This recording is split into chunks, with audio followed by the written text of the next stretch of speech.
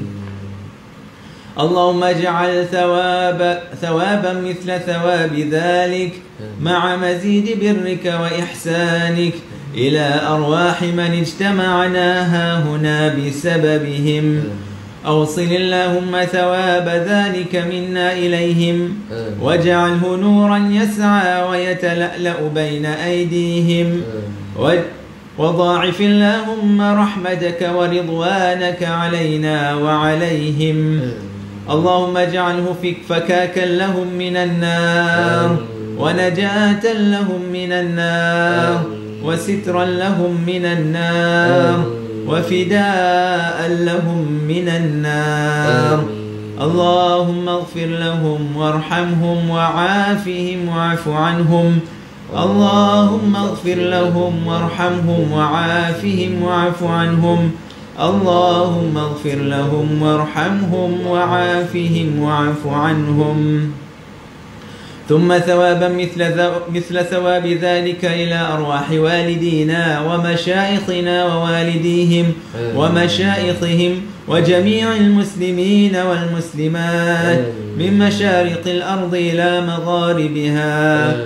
اللهم اجعلها في صحائفنا وصحائف والدينا والسادات الحاضرين ووالديهم. عم الجميع بالرحمة والرضوان وأدخلنا وإياهم في فسيح الجنان. يا حنان يا منان يا بديع السماوات والأرض يا ذا الجلال والإكرام. اللهم انقلهم من ضيق القبر واللحود إلى جنتك جنات الخلود إلى ظل ممدود وماء مسكوب وفاكهة كثيرة لا مقطوعة ولا ممنوعة وفرش مرفوعة مع الذين أنعمت عليهم من النبيين والصديقين والشهداء والصالحين وحسن أولئك رفيقا. اللهم اصرف عنا الوباء والبلاء. اللهم اصرف عنا البلاء والوباء إنك على كل شيء قدير.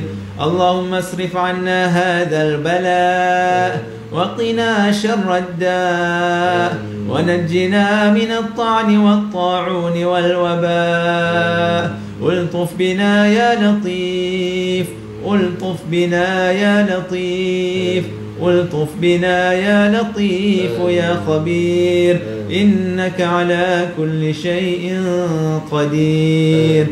ربنا لا تزغ قلوبنا بعد إذ هديتنا وهب لنا من لدنك رحمة إنك أنت الوهاب. ربنا آتنا في الدنيا حسنة وفي الآخرة حسنة وقنا عذاب النار.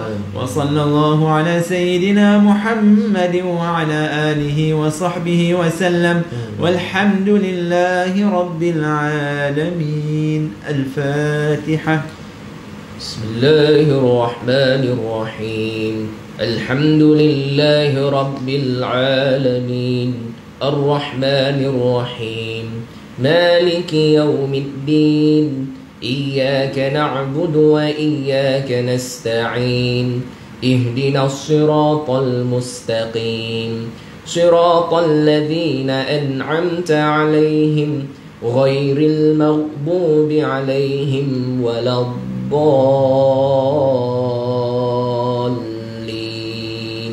آمين.